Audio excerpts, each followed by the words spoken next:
আল্লামা কাদের সিদ্দিকী রহমাতুল্লাহ তার নিজ হাতে গড়া কলিজার টুকরা ছাত্র হযরতুল আল্লামা আলহাজ হযরত মাওলানা আবুল খায়ের আনসারী সাহেব, ইনি সহ আরো কথা বলেছেন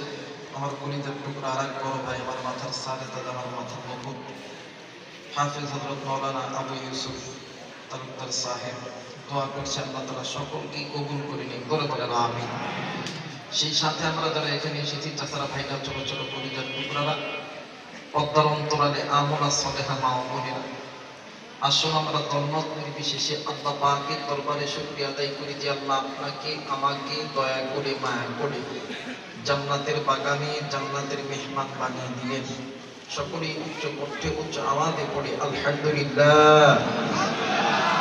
অগণিত দরুদ ও সালাম বর্ষিত হোক জনাবে ইমামুল মুরসালিন খাতামুন নবিয়্যিন রাহমাতুল লিল আলামিন, সে আখিরি জামানের নবীর উম্মত হয়ে নবীর প্রতি জবান খুলে দরুদ পড়ি, সকলেই পড়ি সাল্লাল্লাহু